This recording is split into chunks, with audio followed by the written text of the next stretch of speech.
There you go. And welcome to the One Ass, Three Cheek podcast. How y'all liking that? I like it. Give it some time. Let it marinate. It's going to work. So, I would like to introduce myself as Nate Castro, your ass host. And I got my three cheeks here. So, I'll let them introduce themselves. Whoever wants to go first, go for it. All right. So, I'm Germany, formerly from the 313 Den podcast. We just got us a little merging thing going on right now, but that's me. I'll be here giving you a bunch of good jokes and giving you some great content. Good to have you. Man. And I'm B Striller the Thriller. Was on Nothing But the Smoke. That's part of the merger here. And my compadre in the bottom is Uncle Rumble. He was also on Nothing But the Smoke. Again, we're merging. So one ass and three cheeks. I'll be a cheek. I don't want to be ass. Be tongue. Hey, be as long as you're not tongue in cheek. All right, tongue in cheek. Right. There's gonna be so many ways you could go with this on this podcast. Yeah, but I'll be waiting for it. Yeah, but honestly, y'all, welcome to the podcast. I'm glad that we're all collaborating together. This is going to be exciting. You know, we talked about this offline that, you know, there's a lot of podcasts out there. Like everybody and their mother is making podcasts. And when you have one good podcast and you have another good podcast, what's wrong with putting one together and making one great big ass podcast? And that's what we're going to do. We're going to put it together. We're going to put the ingredients in the pot and we're going to make something really special. So I'm appreciative of y'all coming on board with us, and we're going to have a great time. It's Lions football. Who's excited? Who's got their drip? Let's go. Yes. Let's go. The Lions play tonight at 7:30. Mr. Matt Stafford is coming into the building, and his wife is actually going to be here too. After she said she wasn't going to come, but I think we all knew she was going to come to the game. Of course. You know. You already know. So, yeah, we're hyped up. We're excited. The Whackers lost already. You know, glad Jordan Love's okay. We don't want no ill will on any players. But the Whackers lost. Bear Dump is having their situation. Caleb fans are already jumping off the building. You know, the Vikings are actually decent right now, but they're playing the Giants, and I think everybody's going to beat the Giants this year. They're probably going to be the number one pick. I would pretty much agree.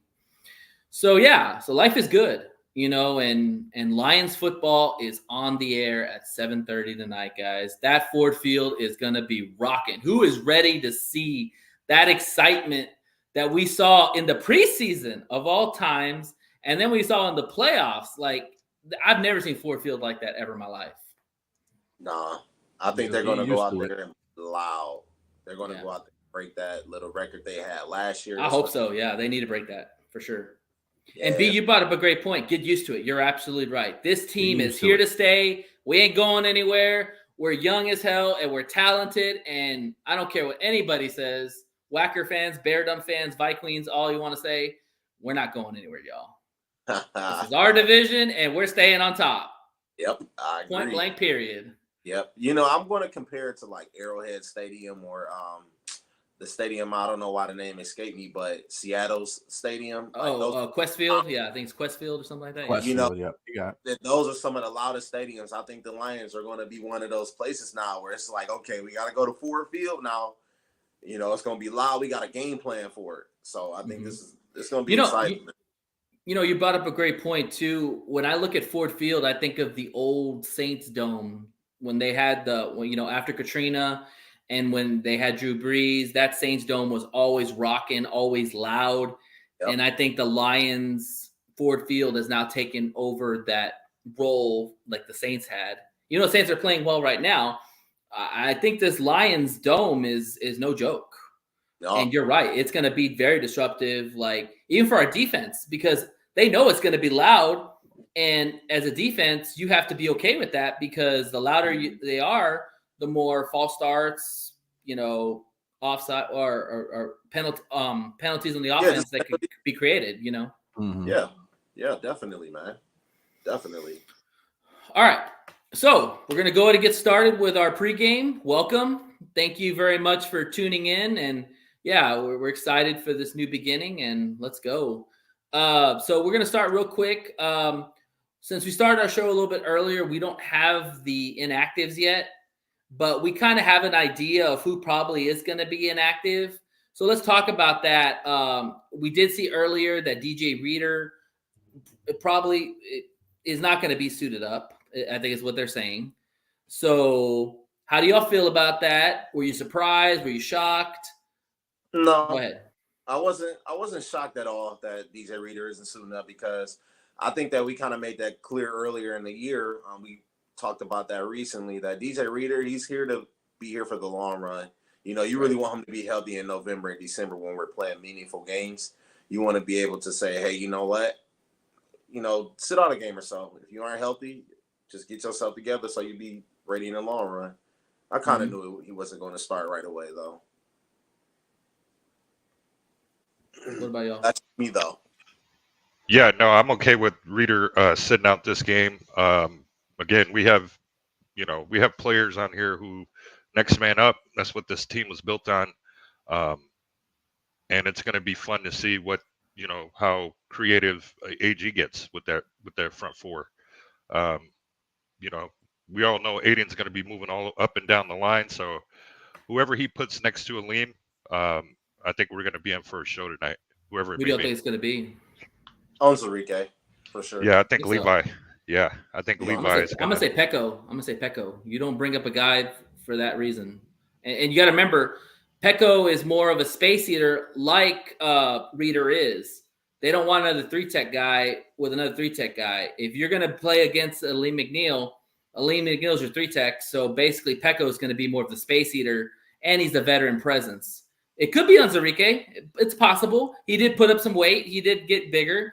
But I think it's definitely Pecco, because why do you bring him up from the practice squad? Well, You keep him on the roster. I think they wanted to bring him in so he'd be able to be a rotating player. But, I mean, I think it's going to be Onzarike. I mean, they had a chance to get rid of Onzarike this offseason, but Dan Campbell said that he's a man on a mission. He stayed on the roster for his own play. Like they probably wanted to get rid of him, and he wouldn't go away. Everybody's been talking about, outside of JMO, Onzarike has been the talk of the town. Like, you talk to defensive, offensive players, Onzarike is the guy that comes out of their mouth outside of JMO. So, I mean, he's earned the spot. Let's see it on the field. What do you think, B? Well, I was up and down about the DJ Reader situation. If he didn't play. If he does, that's great too. But yeah, I think Pico, bringing Pico up is like a backup to Onzarike. And I think the most surprising part of, well, I wouldn't say surprising. People don't understand about they're going to bring another receiver up there. So we got Tom Kennedy. We brought Tom Kennedy up. TK, he's back. Like Lazarus back thought to the dead. That wasn't the receiver everybody thought they were going to bring up, but he knows the offense. And yeah, he's not a big body, but I think the big body thing is overhyped. I think that if you have a good receiver and a good quarterback, you shouldn't have no problems with anything. I mean, jump balls can be. I've seen jump balls be won by smaller players before. It's not a big deal. People make too much of it. And I don't think that Patrick wasn't ready. Obviously, we know Peoples Jones was not ready. He wasn't even ready in preseason. And then, of course, Allen Robinson was not ready either. So, nope, you might see him next week, though. I wouldn't be surprised. And we do have a big body. His name's Sam Laporta. Yeah. I mean, he's as big as they come, and he's going to be a huge factor. And, we talked about this in other podcasts that a lot of teams don't even have a one receiver. Like, their one receiver is a tight end, and like Kansas City, the Chiefs, Baltimore, like they all have big Sorry, tight Rob. ends. It's all right. They have big tight ends, and those are their big receivers. So, I do agree with you. I think the big receiver is a little bit overrated. I was kind of surprised that TK did get brought up because that tells me that no one is ready right now. And Patrick, if anybody has a pass, probably Patrick, because the guy hasn't played in 2 years, 3 years, whatever it is. So it's understandable for him. Okay, he's learning the offense, hasn't played ball in a long time. They're going to bring him on slowly. But Robinson, DPJ, that's not good. I would expected them to probably been the ones to be brought up because DPJ knows the system. He knows Ben Johnson. He knows his routes. He knows all that stuff. And Allen Robinson, I mean, he's a vet. They've already said the guy knows what's going on. They take notes. They follow things. So I'm just saying it's not a good sign when those two guys you brought up and the smallest guy in the room comes and takes your spot. Well, maybe the fact of the matter is, too, that DPJ wasn't really – I don't even know why they brought him back. You can know all the playbook all you want. This is the same case I made for Sudfeld. They keep him because, he knows the playbook. But it's not what you know. It's what you do on the field with that knowledge. If you're not playing well, there's no reason why you should be on it. And that's a key point that Dan Campbell makes every press conference. If you're not playing good, you're not going to be playing, period. And that's the message, and that's the message that he's sending right now is that if TK is taking your spots and you're DPJ, dude, what the hell's going on with you, bro? Why are you not taking this designation? Because you know the offense, you've been in this offense, you should have a leg up on everybody, and you don't. You know what I think it is? What I think it is, I just don't think that he has that it factor the Lions are looking for. Yeah.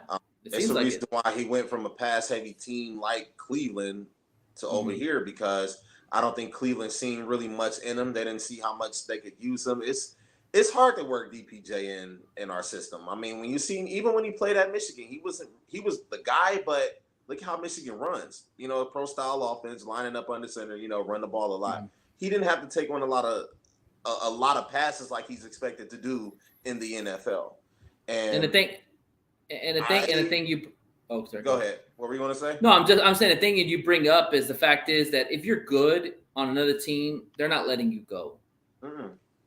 You're getting let go for a reason, and you're not getting picked up by other teams for a reason. Yeah. Only way you're walking is that they know they can't pay you. They can't pay you. They can't do anything. Then they'll let you, walk, maybe trade you, get something out of you. But, I mean, they're just not going to let you hit free agency and be like, okay, do what you got to do.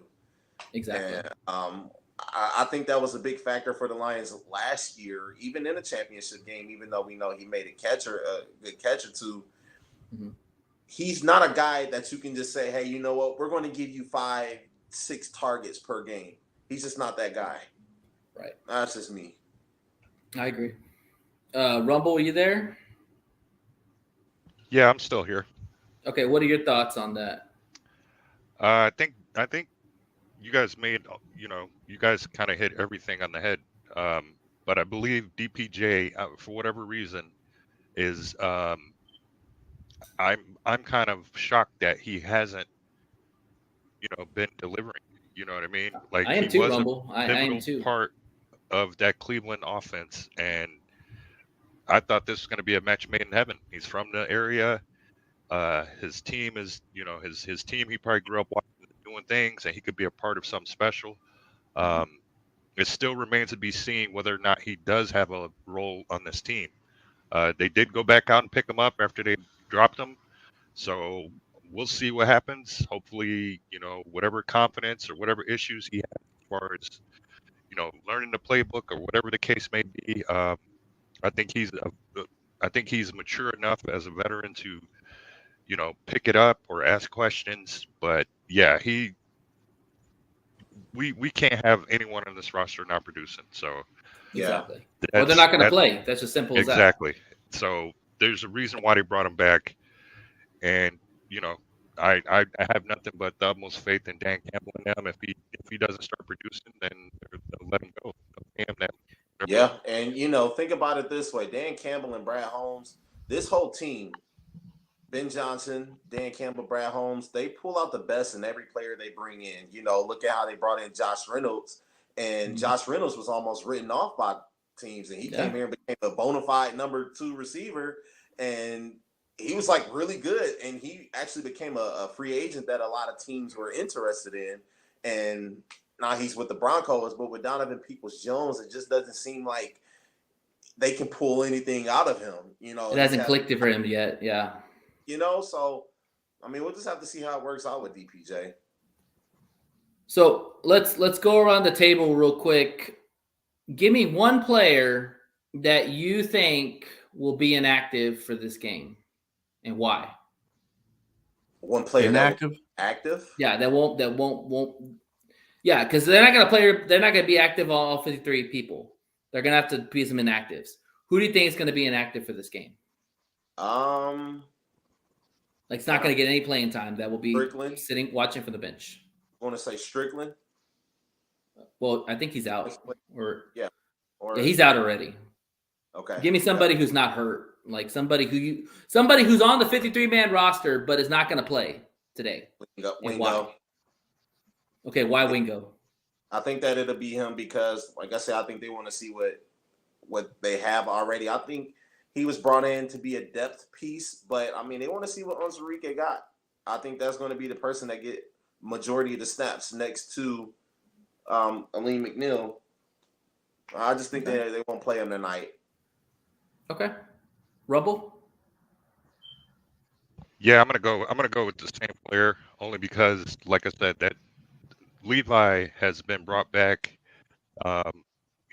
He went through his injury last year, but the guy's a horse. He's a force to be reckoned with on that field, and I think he's going to get the majority of the snaps next to Aleem. That's what they drafted him for, really. So I think he's probably going to get 90% of those snaps tonight. Okay, go ahead, B. I think it's going to be Tim Kennedy. I think they got him up there as insurance. And, like I said, they got Laporta. They still got the 4 receivers and, the running backs. So, I mean, I think he's just up here for insurance. That's what they got him for, to bring him up for.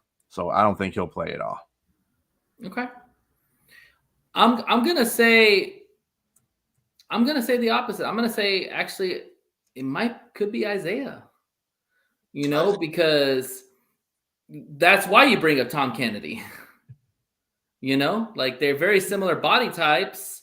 Now, the only way I see Isaiah getting into the game is more so on kick returns. And I don't know. I didn't really look at the depth chart on. I think Reynolds is the returner, right? The kick returner. Mm-hmm. Okay. So Isaiah Williams would be put in a situation where he would come in a package if he's not your kick returner for the game. And like I said, you brought him Tom Kennedy. Maybe they trust Tom over Isaiah right now and kind of let Isaiah kind of work his way into that playing role. Don't forget about Leaf. Don't forget about Leaf. Yeah, that's what I'm saying. But that's another reason why I don't think Isaiah Williams is going to play, is because you've got Tom Kennedy, you've got Leaf, you've got J-Mo, you've got St. Brown. Like, you've got a pecking order that he's got to get there, and I don't think he's going to get there tonight. But I could be wrong. We'll see. I think if Ben, I think what they're going to do with Khalif. Now, I know that everybody said that. Well, at least Dan Campbell said that he likes to have Khalif at least be in 65 plays per game, and not more than that because of the special teams, because he's on special teams. Right. But I believe that because Isaiah Williams is kind of built like him, he's he's going to share the other half of that duty as well. So I think we'll see what happens and how Ben Johnson runs his offense tonight, because I agree. That's the only thing. That's the only thing I can see that gets Isaiah in there as well. And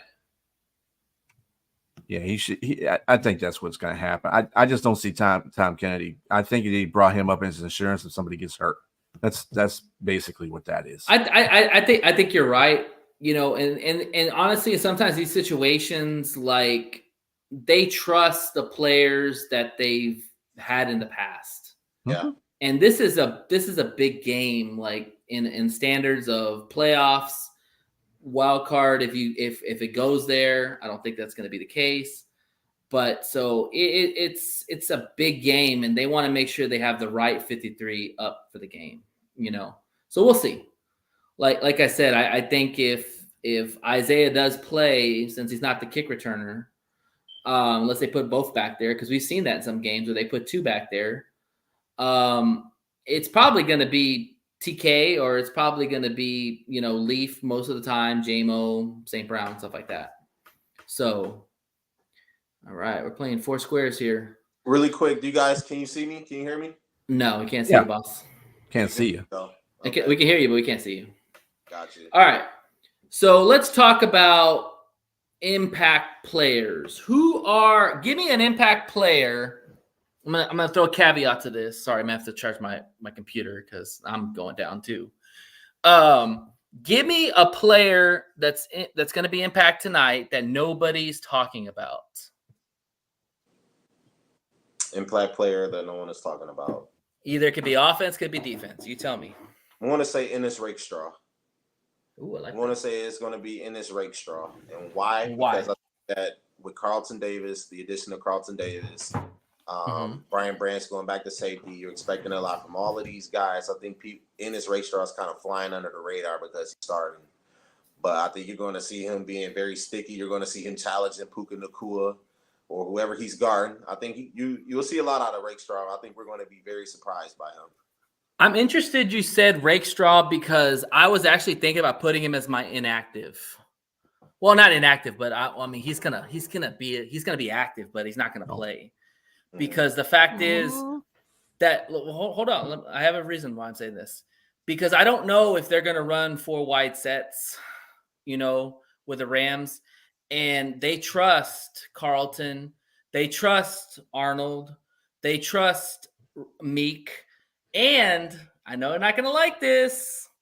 They trust Kendall Vildor. No. No, but they do because he's played in championship games. He was your starting cornerback. And So the guy has live game reps. And we see You think they're going to put a rookie out there on an island? 2 rookies out on an island? Cutscene. Think about that.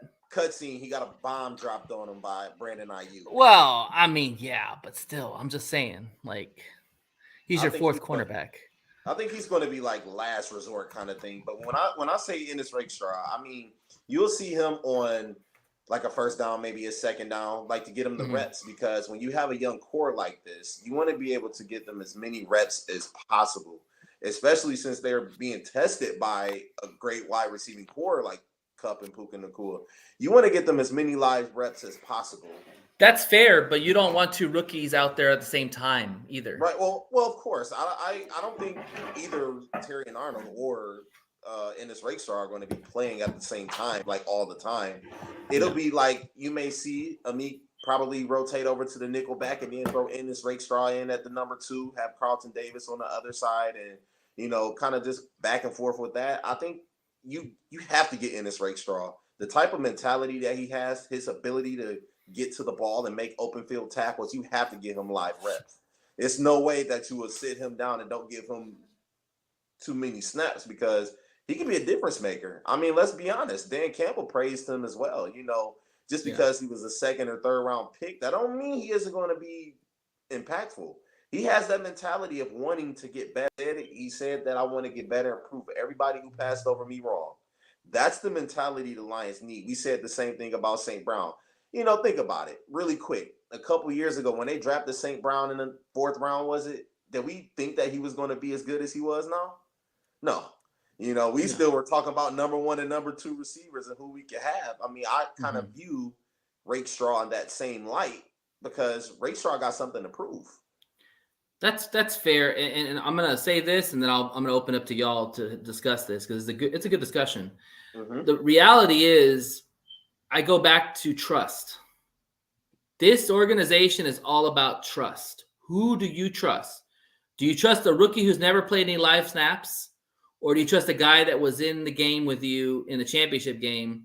Yes, he gave up a big play that was huge, but outside of that, did he really have a lot of issues that we really saw? Kendall Vildor? Yeah. Yes, he was bad. Kendall Vildor, now I will say this. I think he has a veteran presence. Keyword, veteran presence. Yeah, yes. I think that everybody would agree that he has a veteran presence, but that was with an inexperienced backfield last year. Now you brought in a Super Bowl winner in Carlton Davis. You got Brian Branch coming back. You got, Alex Anzalone. You got people on the team now that can be captains, that can be leaders. You don't need that from Vildor. Hence one of the reasons why he's very far down on the depth chart, right? Because I agree. It's all about how the Rams come out. If they come out 4 wide sets, then who's that fourth cornerback? Y'all get it. Y'all get in on this. Go ahead, Rumble and. I mean, I think what you said as far as rookies is kind of not fair to Brian Branch.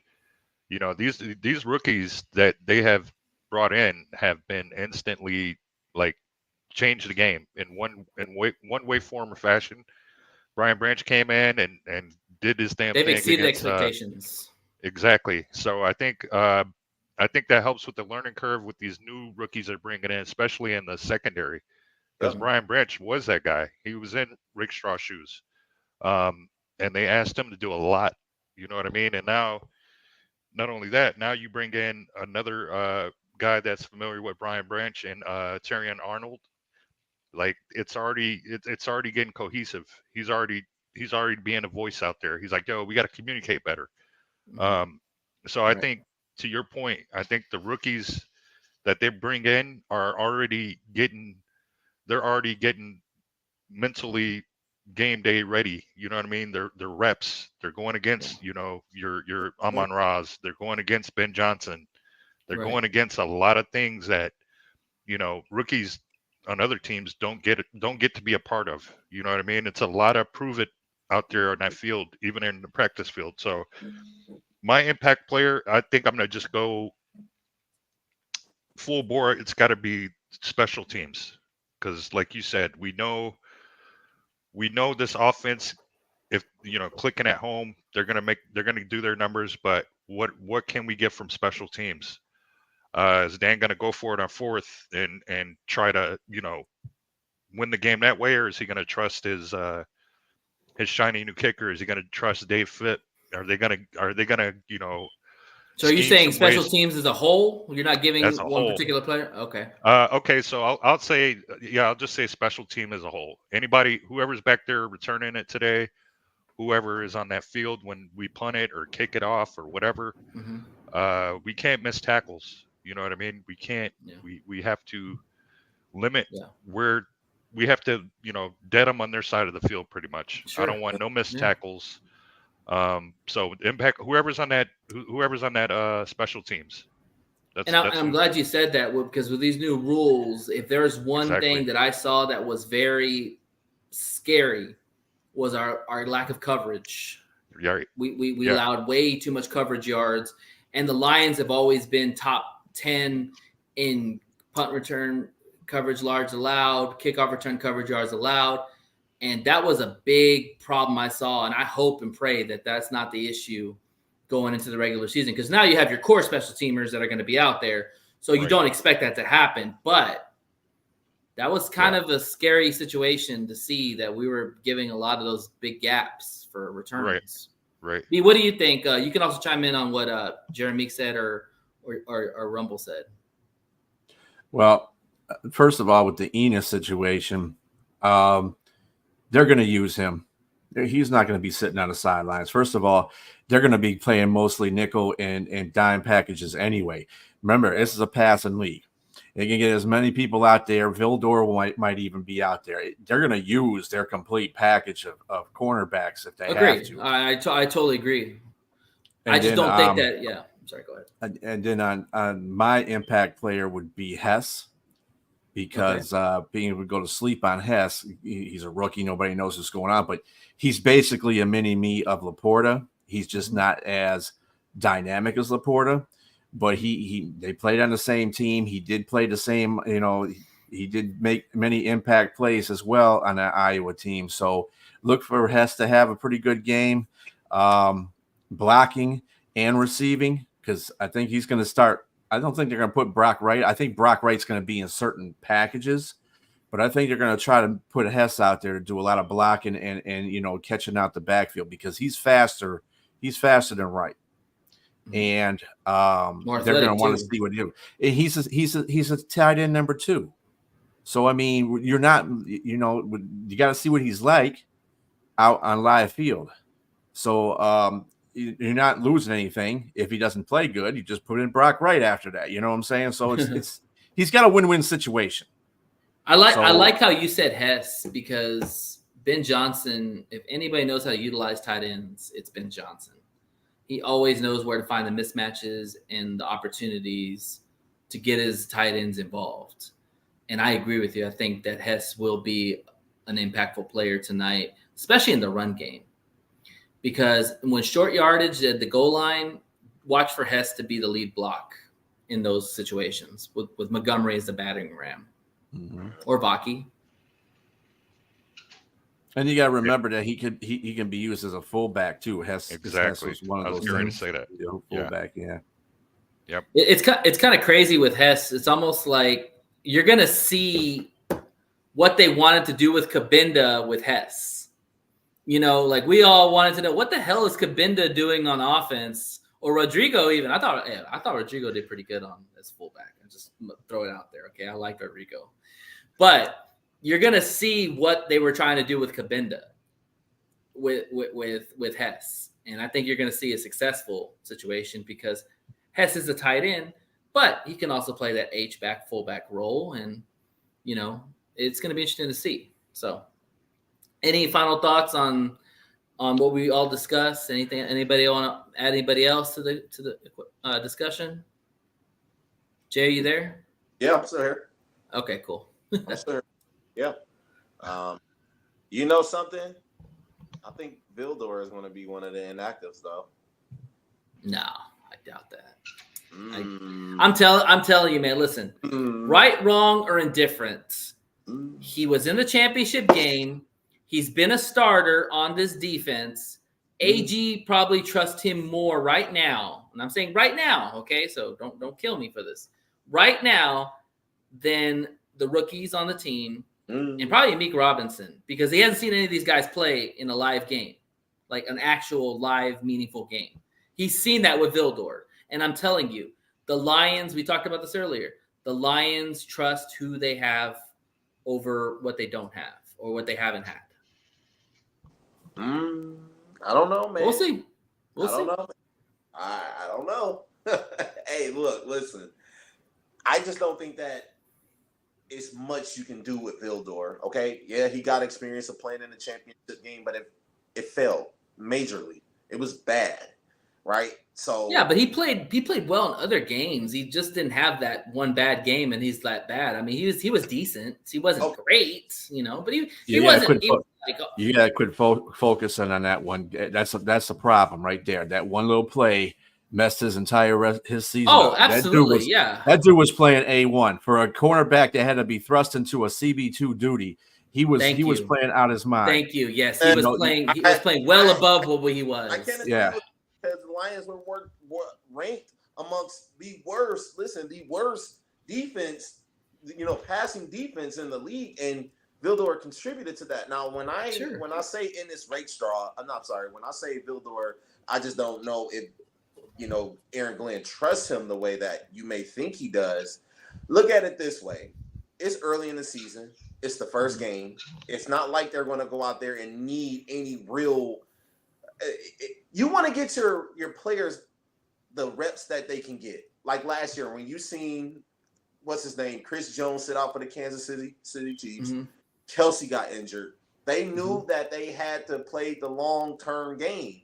The way you get better in the secondary will be to give your young players the start now. You don't have to give them the majority of the minutes. I remember they weren't rookies that they put into that spot. It were vets or players that have been on the team, i.e. Vildor, i.e.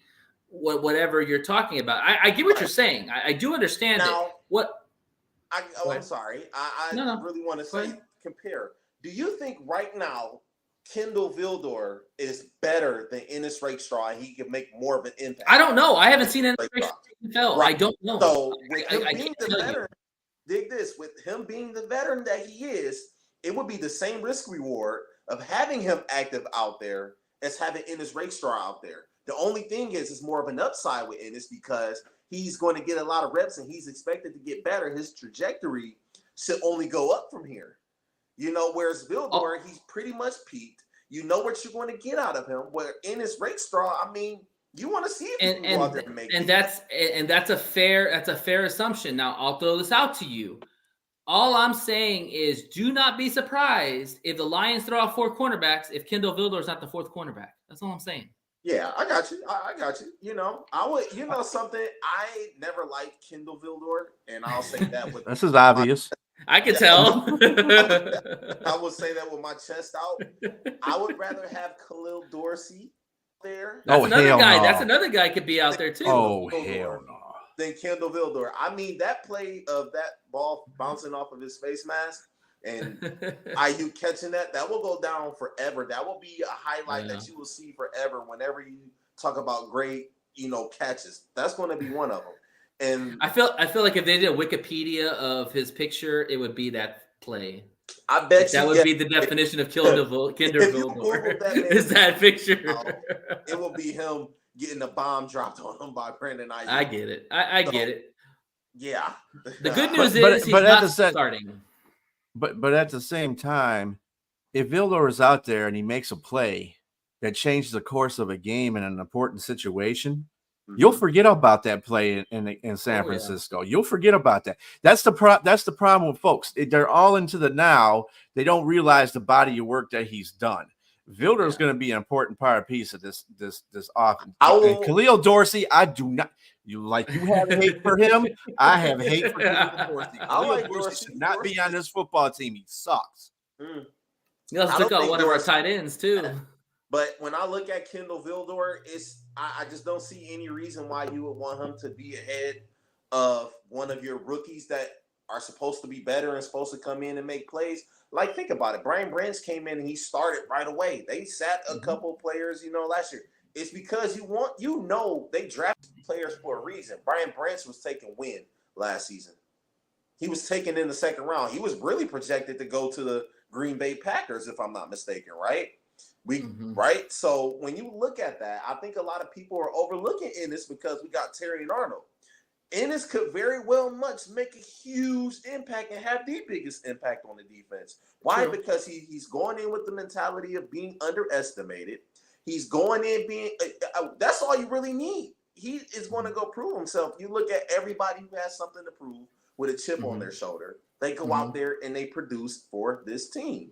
If you compare some of the first-round picks, all the first-round picks that Brad Holmes and Dan Campbell have, to the second and, later round, those players are feeling a bit slighted.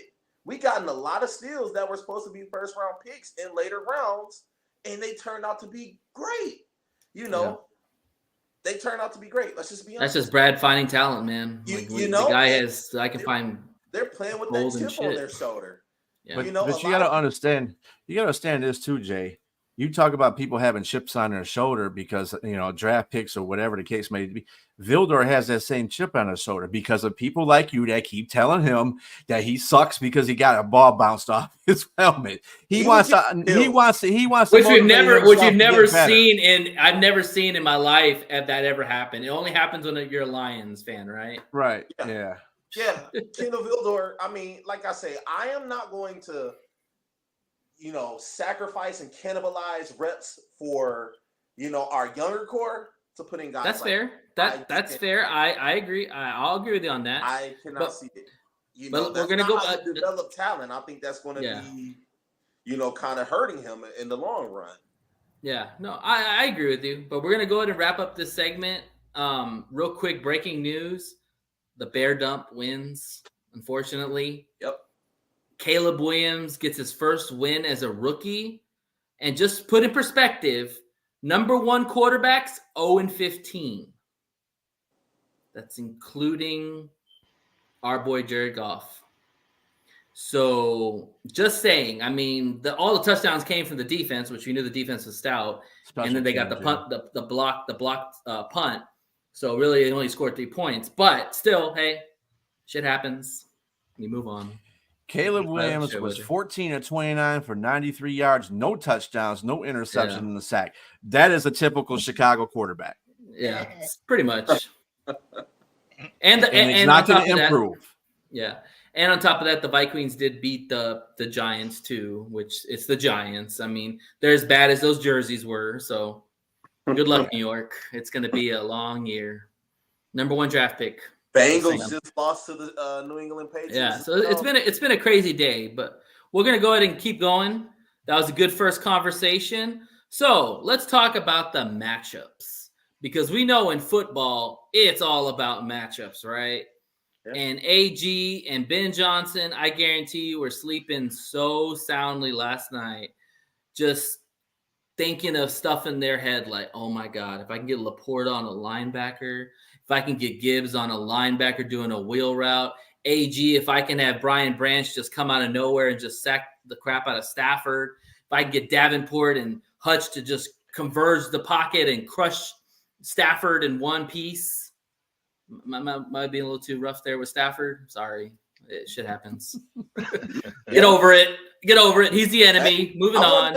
I want to see our team bully that offensive line. I think everybody does. I think the matchup to watch. Mm-hmm. I'm sorry. We're talking about matchups. Yeah. So I think the matchup to watch is going to be Terrion Arnold versus either Cooper Kupp, whoever they throw on, Puka Nacua and Cooper Kupp. I'm really going to believe that you will put the more experienced guy on Cooper Kupp, since he's the more experienced guy, right? So Carlton Davis matches up with Kupp, and I want to see Terrion Arnold match up against Cooper Kupp. That's the future. Talk to me about Arnold. What do you want to see from Arnold on those? I want to see Arnold jump a lot of routes. If Matthew Stafford wanted to throw screens, little short passes, I want to see him jump that route. I want to see him sticking to Puka Nacua's hip. I want to see at least 2 pass deflections. I want to see him make good open field tackles like he's very well capable of doing. I think that's going to be the matchup to watch right there. All right. Rumble, what you got? Yeah, I think the matchup to watch is kind of going off of Jay's point, the secondary versus Matt Stafford. What disguises are they going to have for him to where he feels comfortable to throw it to whoever it may be? Of course, last year we knew it was Puka. Now he's got Cooper Kupp back this year. So how are they gonna disguise the defense to where Stafford seems like, oh, okay, there's a hole in the coverage right here. Let me go ahead and throw it right here, and then that's going to be interesting to see, because we all know that this D line he's going to have to worry about those guys and how many hits before he realizes that he's overmatched. So I'm going to go with the secondary. I think that's going to be a key matchup. I feel fully confident in whoever they put on Puka. I think it's going to be a team effort. I think he's going to get multiple looks from different guys. Of course, we know about TA. Yep, that was a good point. Now put TA somewhere else and give him a different look, because we all know once you get these certain patterns, okay, TA just bit for the inside fake. Okay, but now if you give him a different look from another cornerback, that guy's not biting on the inside fake. So now it's like it's an ultimate chess match. So yeah, that's. Do you expect AG to early on to have more of space between the receiver and cornerback? Or do you think he's going to got some balls and just get him right there at the line and try to press him? I think he's going to press those other guys that we haven't talked about yet. I think Puka and them, you still have to kind of, for a short period of time, you have to respect them until you see what the rest of your defense is doing. Those guys are doing with those other players. Because like you said, if you press everybody, as soon as one person gets beat, it breaks down the entire defense. Right. So I think you need to be, you know what I mean? Like you let them, okay, what kind of routes are you running? Again, this is the first game of the season for both teams. We know it's going to get sloppy. It might be sloppy, it's going to be sloppy. But I expect it to be that way. But I think like you said, once they get a feel for the game, I think then we'll be able to see more bump. Well, okay, now the defense they got a lead. They're playing with a lead. Now they're like, you know what? Let's go ahead and cancel these dudes. You know what I'm saying? It kind of makes me wonder, like, watching how they use Arnold early on tells me how much they trust him. Exactly. If they let him press right at the line on a Puka or a Cup, that tells me that they have a lot of trust in this dude. Man. And he sure That's as gonna hell be better fun. not get beat. That's gonna be fun. Yeah. Yeah, it's gonna be fun. I think if he does get beat, it's by design. I think they let him go because you have Brian Branch back there, and you have you might have Joseph back there too. So I think it's gonna be like, okay, what do you put TA there just in case he does decide to dump it off? Because we know that's what they were doing last year. They would dump it off once they get our cornerbacks going back 15 yards, and it's like, oh, dump off, and then it's like a 20-yard game.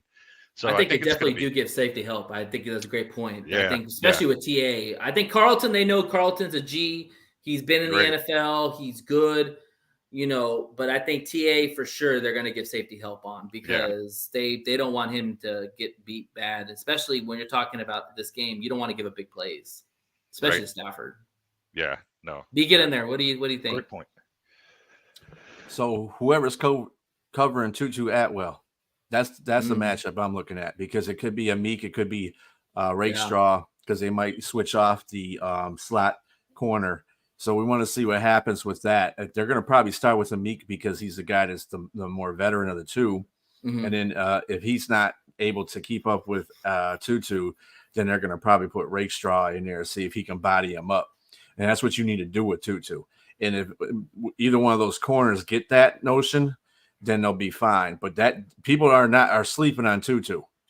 You can have he caught a touchdown in the playoffs. Shoot, Puka. You get Puka, and you got you got Cup, but nobody thinks about Tutu, and that's what kills you, because once you forget about him, Tutu.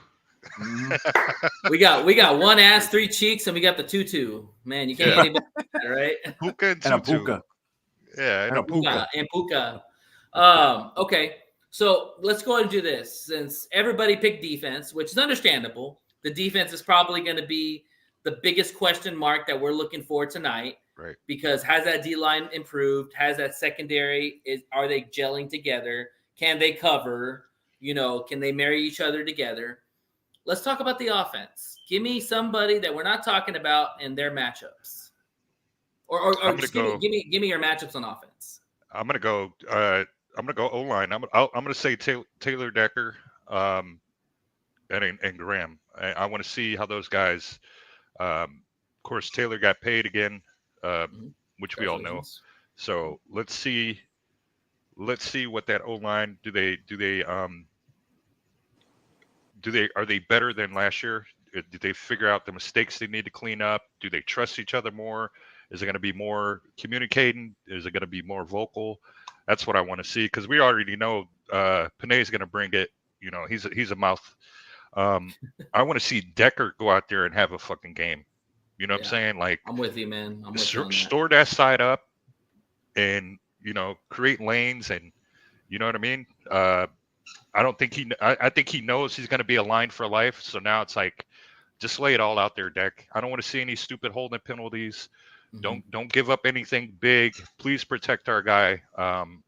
Like we protected you, man. You got paid. So I'm going to say this right now. Wherever Jared Verse is, Decker will be.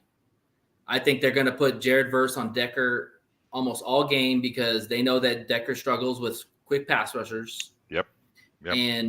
And so, hey, it's going to be baptism by fire for Jared Verse, because I'm with you, man. I think Decker puts his ass on the ground many times.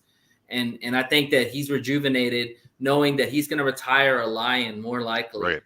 Yeah. And I think that this is his time to kick ass, because everybody knows Panay Sewell is the future. But hey, Decker's like, hey, don't forget about me, man. I'm still here. I'm still a top 10 tackle. Yeah. I haven't gone anywhere. Yeah. Right. Guy we drafted, he's endured just as long as Stafford. And he was playing injured last year. Last year, so he wasn't at full strength. So, it's a lot to ask for your left tackle.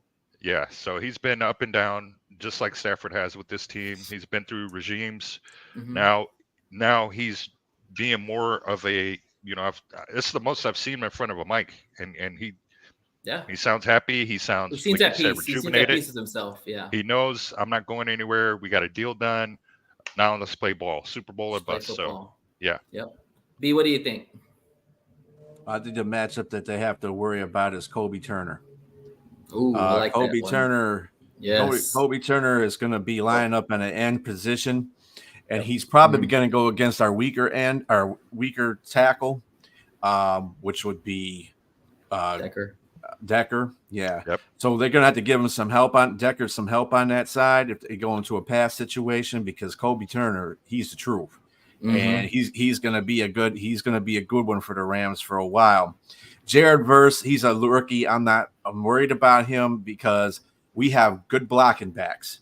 So if he does get through the line, because they got him playing outside linebacker, chip so him. He goes out, just chip him, or have one of the running backs. And the Montgomery and Gibbs are both really good blockers when it comes to that.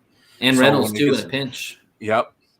So I mean, I'm not worried about him. He's a rookie anyway. They'll figure out a way to, knock him down. But Kobe Turner was a thorn in our side the last playoff game. Had a great rookie year last year. So you got it. And I understand that it's because of Aaron Donald. Aaron Donald was sucking a lot of double teams in there, but he is still pretty good.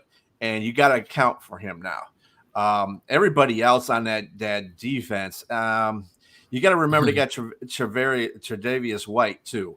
And Tre'Davious White is probably trying to prove himself that he's still a number one corner in the league. So I would kind of caution Goff when he throws in that area. And I'm sure he's going to probably be covering Amon St. Brown. Oh, I'm sure. Yeah. Nobody can the other do guy that is anyway. Yeah, exactly. Good luck with that. Well, Darius Williams is a guy that he's a second corner. He is, but he's out. But he's out, yeah. So they got that Josh Wallace guy that's going to take. So throw to the rookie, throw at the guy who doesn't have no Colby experience. Durant, whoever. Yeah. But their whole defense in general is not, they're young, but they're not that good. I mean, on paper, a lot of unknowns. A lot of unknowns. Yeah, a lot of unknowns, and you don't have Aaron Donald. They lost their linebacker. They traded him away, their best linebacker. So, I mean, you got to go through all that. I just don't think that when it comes push to shove that the Rams defense is going to be able to keep up with the Lions offense. Let me go back to that Kobe Turner, because I thought you were going a different way with it. You said he might play at end. That's interesting because, I mean, he does have the body type to play end. Kind of like we look at Wingo in some aspects, because Wingo's a smaller guy. And I could definitely see him playing at end if you get him in the game. I thought you were going to say more of our guard interior play, because I think that's probably the weakest part of our O-line, if we're being honest. I mean, outside of Frank, I mean, our guards are older and, we don't know. They haven't played together. Well, Kobe Turner goes, and he's listed on the depth chart as an end. Okay. Oh, okay. So but they move him. They moved him all over the place. That's what they did in the last game with the Lions. When he got that sack in the game, it wasn't at the end. It was on a guard. So, I got you. So they can move him anywhere, but they have him listed as an end. So you want to, they're going to try to exploit any weakness on that offensive line, which to me, there's not. It's the first game of the season. Like I said, the defenses are going to be, usually when you come out in the first week, the defenses are not the ones that are caught up. It's the offenses. The offenses. Because the offenses have got set plays. They know what they're going to do. Right. Defenses got to react to that. And defenses, if they're not, if they haven't, it takes a couple of games for the defense to put their foot in the dirt. So it's going to be, both defenses are going to be a little bit difficult at first. Another player too is Warner, the rookie they got from Florida State, the big guy inside. Like, they talked about him, Dan talked about him, like how they scouted him and they liked a lot of his game. I could see him being a lot against our guards, being a more stronger, quicker guy. It could be a little bit of a tough thing. I think Frank's got it because, Frank doesn't get a lot of pushback with a lot of players in this league. That's why he's a tank. But I'm worried about those guards, because we haven't seen Ziegler play. I mean, we know what his track record is, but, as far as with Graham, we know what Graham brings to the table. But Graham's getting up there in age too. So, it's going to be interesting to see how those two guards play well. I think our tackles are stout. We got the middleman and Frank the Tank, but those guards are my biggest concern going into this game. Who'd you say that? Who'd you say? I think Kevin Zeitler Warner for the Rams. Warner, he's Florida State rookie guy. They got him and Verse in the same I think different rounds. Like I think Verse was he's not on the team. He's not on a 53.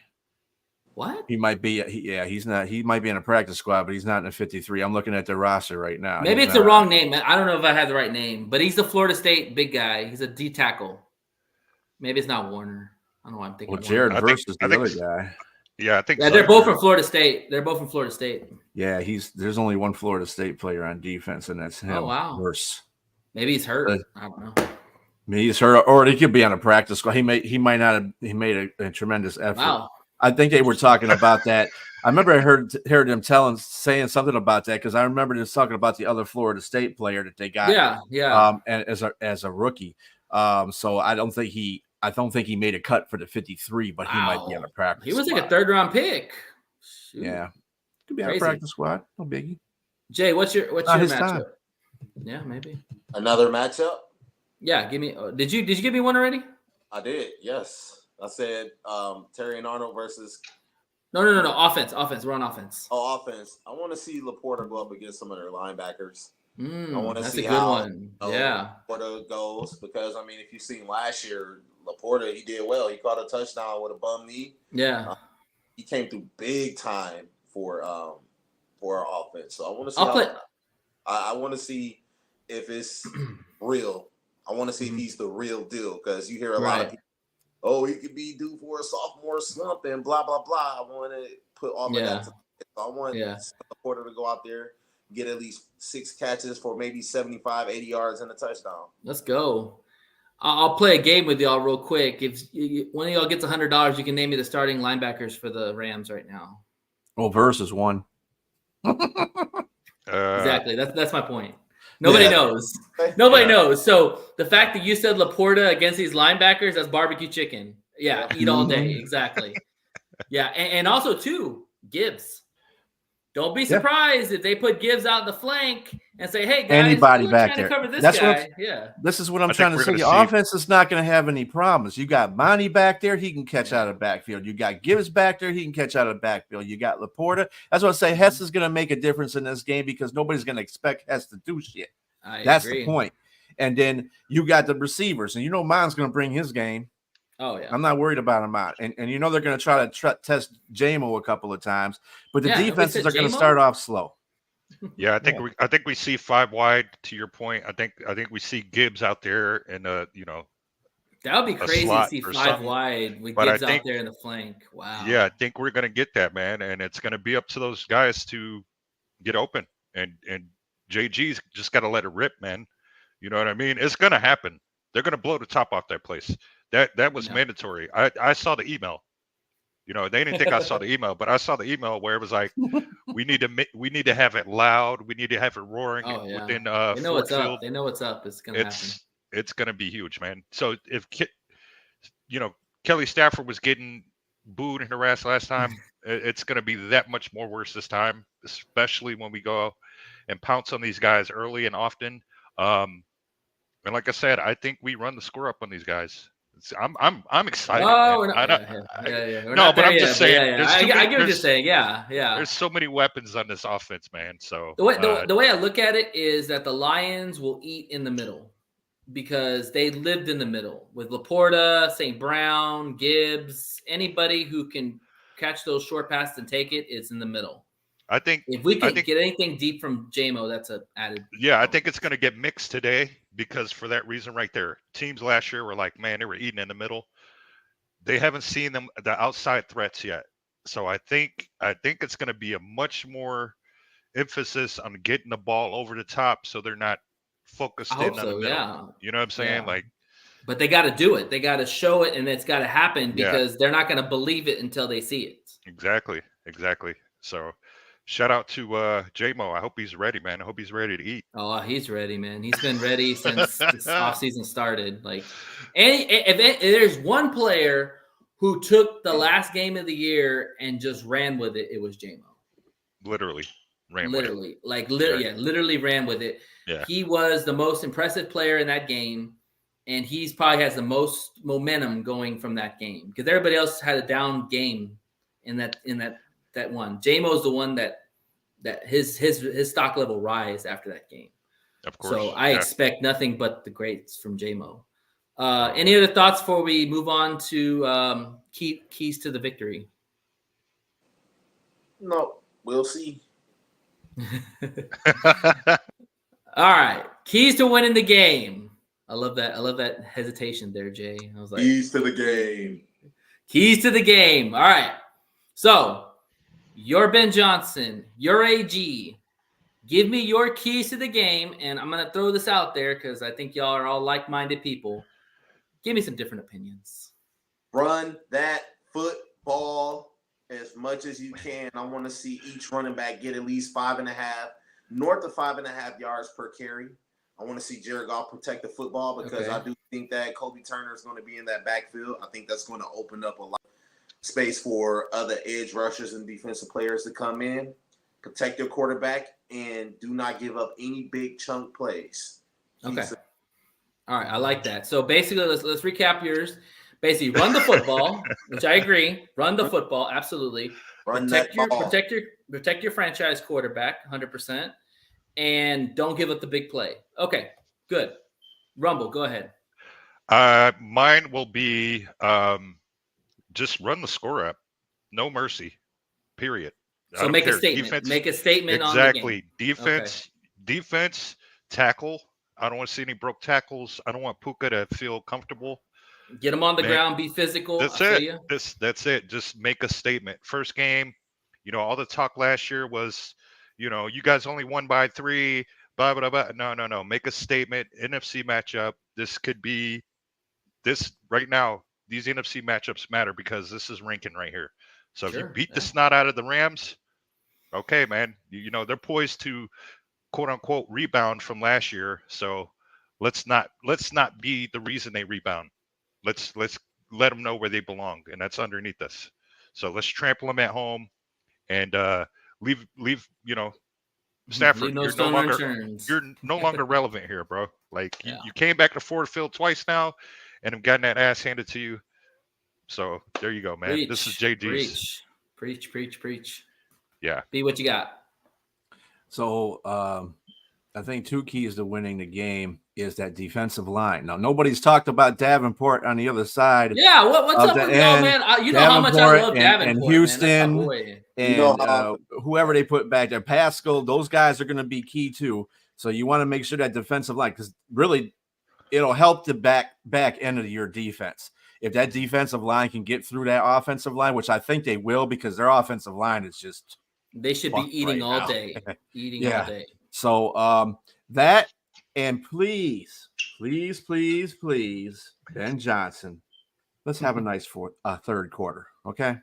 Amen. Let's run the ball. If we got a lead, let's come out, run the ball, throw some screens, get all kinds of play calling in there for short yardage so we can run the clock and just take care of the third quarter instead of, I want to throw 50 yards down the field when it's not called for. Okay. I know you're Ben Johnson. You're offensive guy, offensive genius in my affairs looking at you, but third quarters are not your third quarter. Yeah, don't get cute. Don't get cute with it, man. Yeah. Just do what you do best. You don't need to do that. All right. Any others? Yeah, that's it. I just want us to make a statement. I want us to blow them out of the water. 41, 17 points. I want it to just be an absolute. Man, that would Stafford be used to play here, but he's got a gravestone out there on Woodward that says, "Here lies Stafford." He's 0-3 at Ford Field. It's gonna be so bad that Stafford's he's gonna sell his house in Detroit. He's not gonna get more funding for anything. He's like, I'm done with y'all. Screw y'all, man. I'm never gonna come back to this place. So for me, it's kind of similar to what y'all say, but I think honestly, I want to see Jared Goff make the right passes. I don't want to see anything off platform. I don't want to see anything where you feel like you're going to have to put in a tight window and possibly could get picked. Take what the defense is giving you, and they're going to give him the middle, I'm pretty sure, because they're scared to hell of those running backs popping a big run. So they're going to give him space. Take the checkdowns, take this unsexy plays, and just move the ball downfield. Like that's the big one for me. And then when we get into the red zone, score touchdowns. Let's not do field goals. To Rumble's point, if you want to blow this team out, you got to score touchdowns. Like, put them away early. And then on defense, AG, bring the house, bro. Yeah. Like, bring it. Yeah. Just bring it, bro. Like, Yeah. I want to see hits on Stafford like nobody's business. I want to see the hits so hard as like when we watched him as our quarterback just get trounced by other players. I want to see those kind of hits.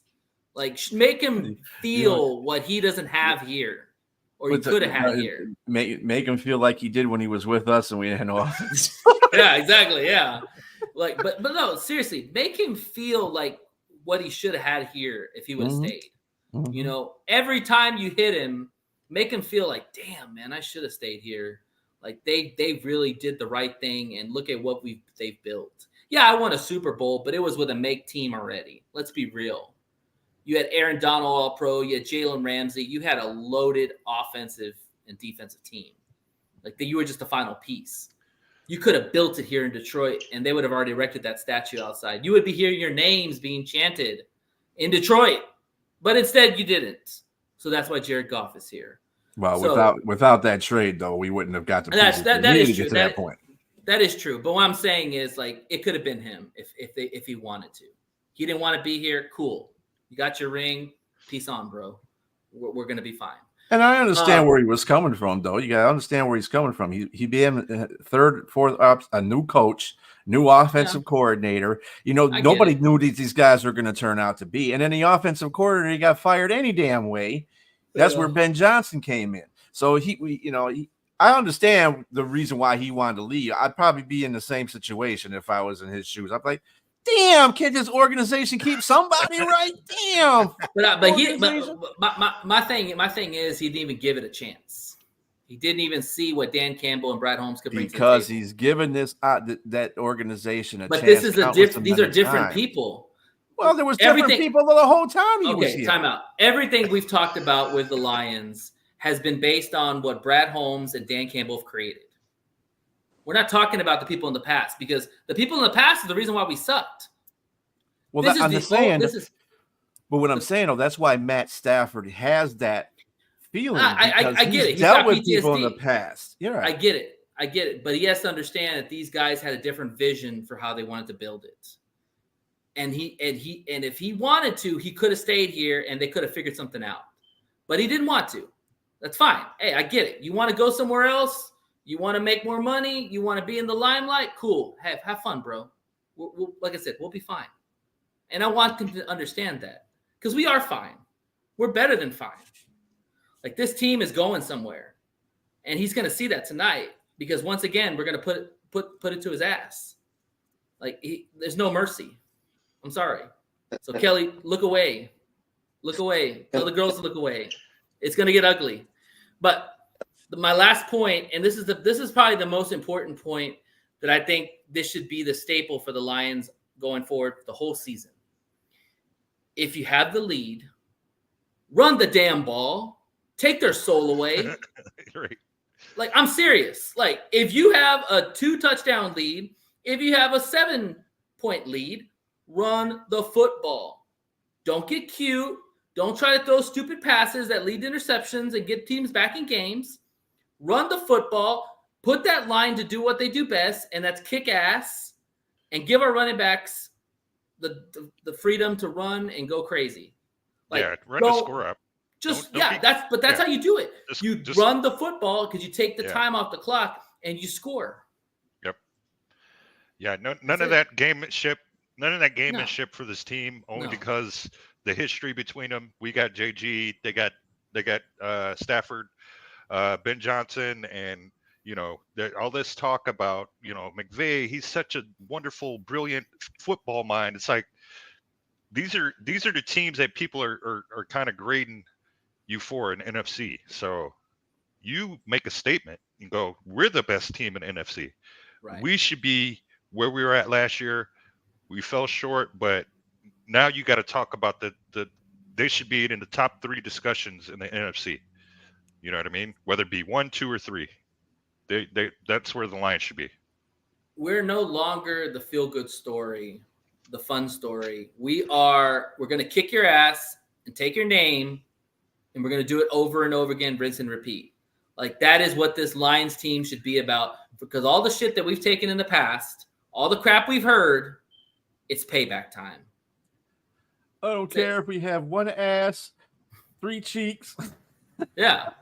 Yeah. And it starts with your coach. It starts with the foundation, the belief that we're going to hit you in the mouth.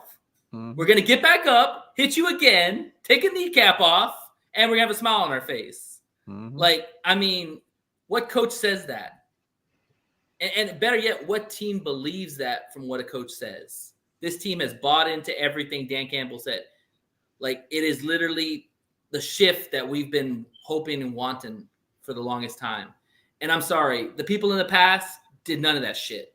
Nothing. Mm-hmm. Nothing to show. All you show was losing. You flip the page, and now you're a competent team that knows how to draft, knows how to get the sign, make the right signings, and you're built for the future. I don't know what else you can say. Anything else, Jay? Nope, not for me. I agree 100%. I just want to be a statement game. That's all. I just want full potential from everybody. I want to see everybody. It's got to be, man. It's got to be. Yeah, they got to put the NFC on alert. That's what they got to do. You got to put the North on alert, because the North people think that they have a chance in this division. And I'm going to say Lee Corso, not so fast, because the Whackers looked terrible before the injury, looked terrible against a bad defense in the Eagles. Yeah. The Bears couldn't even score a freaking touchdown today against a horrible team in the Titans. The Vikings probably shouldn't even have played. They should have just gave them the win, because the team in New York is ass. So New Jersey. Yeah, New Jersey. Who cares? Who cares? It's all the same stuff. Anyways, whatever. But the thing is, if we're going to get technical, New Jersey, all right, fine. East Rutherford. But shut up, both of y'all. East Rutherford. Both of you cheeks, shut up. But the thing is that we have to make a statement in the North that we're not going anywhere, because everybody, and we can all agree on this, everybody thinks we're a one-hit wonder. Everybody thinks that we're just going to go away and be the crappy team that we've been in the past. It's not going to happen, man. I believe in Dan Campbell. I believe in Brad Holmes. I believe in Sheila Hamp. I believe in whatever those 3 have created, and this team ain't going nowhere. We're only going to go up. That's it. Yeah. No, the NFC North, but the NFC as a whole as well. I think we've been, everybody was like, that was a fluke last year. So many injuries from, NFC teams that we know could have made it. You guys lost to Dallas. And of course, that was controversy in itself, as always. Sure. And then Green Bay the next week goes in and makes Dallas eat crow. They look like absolute trash. They get blown out at home. And then, now the Packers are like, look what we did to a team that you guys couldn't beat. So that's where that mental state is with them. And of course, and this is why I'm saying that every game that they play in the NFC, I don't care about the NFC North as much. Okay. NFC, they have to come out swinging. Yeah. They had to come out and putting at least 14 points on these teams, win by 14 points on all these teams. They got to, because they do that, they'll shut everybody up. They said, look, now these teams, we're evenly matched, and we're going to whoop their ass. So we're the hunted. It's just that simple. We're the hunted. We're not hunters anymore. We're the hunted. Everybody's going to get their best shot. Everybody's coming after us for everything. I was just talking to my younger brother about that. I want to see how they respond to being punched. Yeah. It's easy to be the hunted because people underestimate the hunter, because people underestimate you. They think that they got your number, but as a hunted, it's different from training for one person against training against the whole league, the whole world. Sure. That's a champion's mindset. A champion has to be able to plan for everybody while everybody is preparing for you. I want to see, this is why I say I think this is a statement game, because the Rams are out for revenge. Everybody's looking at you to see how you're going to respond on prime time. Man, let's go. Man. I'm pumped. I can't wait. Me too. And the scary thing is that this is uncharted for us. Like, as Lion fans, when have we ever heard this much Super Bowl talk? When have we heard that y'all are the best things in sliced bread? You know, when have we heard this kind of conversation? In my lifetime, I have to say never. Not even the year that we won that many games and played the Saints in this playoffs. I don't think we had that kind of hype. This is uncharted territories, and how you handle it is going to determine where we're going to be at the end of the year. And all I got to say is that if we're steering a course in uncharted territories in the water, I can't think of a better freaking captain to have than Dan Campbell. Mm-hmm. Can I get an amen? I agree. For real. Yes. Let's go. Let's go. Let's All right. go. All right.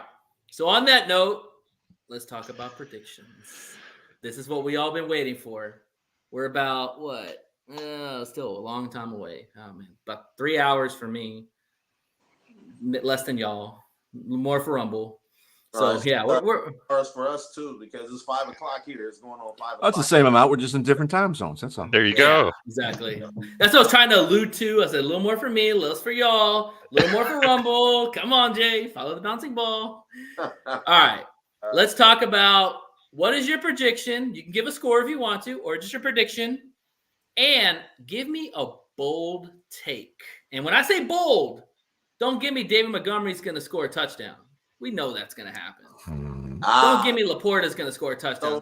We know that's going to happen. Dig this. So when I was giving you the rundown earlier, listen, bold take. Ennis Rakestraw gets a pick 6. That's bold. And I got the Lions. Winning the game 27-30.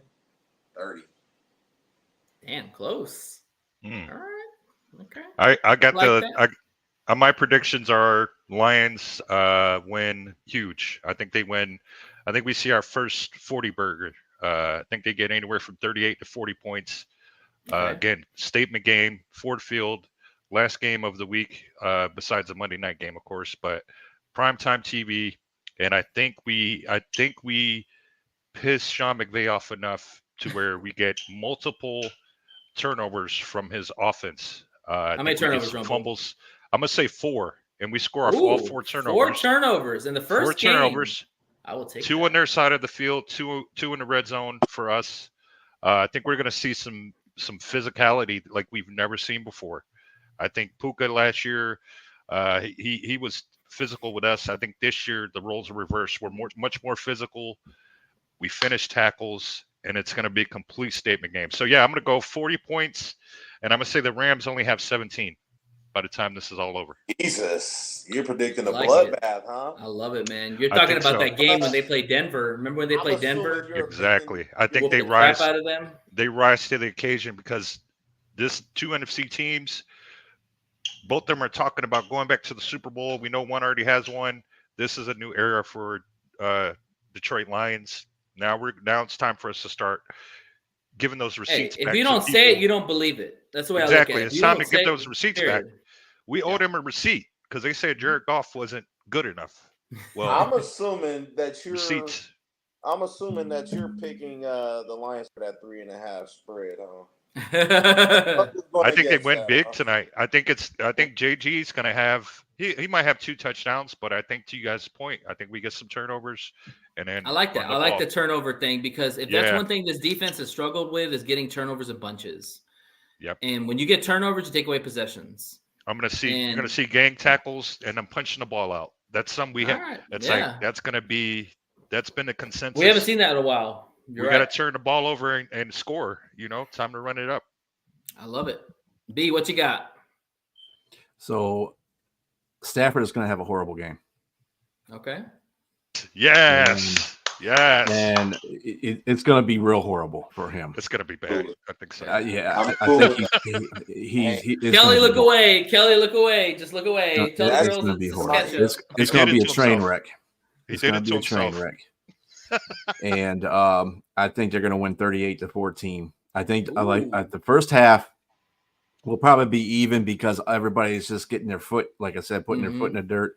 So it's going to eat. But after that, third quarter, ass-whooping fourth time. quarter, it's over. Cute. Stagger Detroit time. versus Remember everybody. that? We're not That bringing died. that back. Oh no, That died quickly. That died quickly. let that go. Let that die off. We're the villains now. Okay, It's whoop their ass time. That's what it yes. is. Yeah, It's time to villain break. Time to time. break Let's out. go. Detroit versus All right. everybody.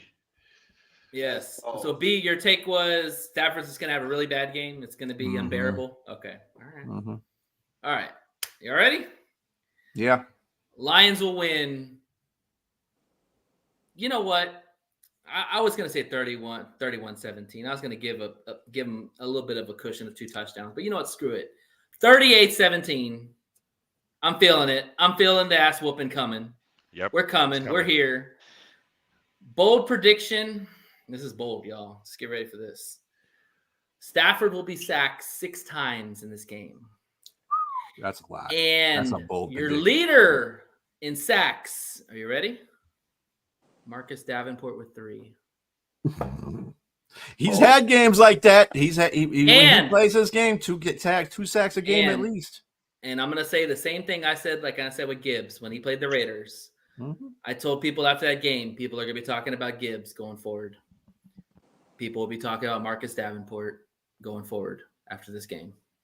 Because the way I look at it, those tackles are not good. Hell, their starters aren't even that good. Both their tackles the are backups. out. Yeah, exactly. But if their starters were in there, I wouldn't even be worried about their starters. So I'm definitely sure as hell not worried about their backups. And how many of those sacks would lead to turnovers? Let's say 1. I'll say Davenport gets a strip sack because he's got long arms and he's got a good power rush. So yeah, I could definitely see that happening.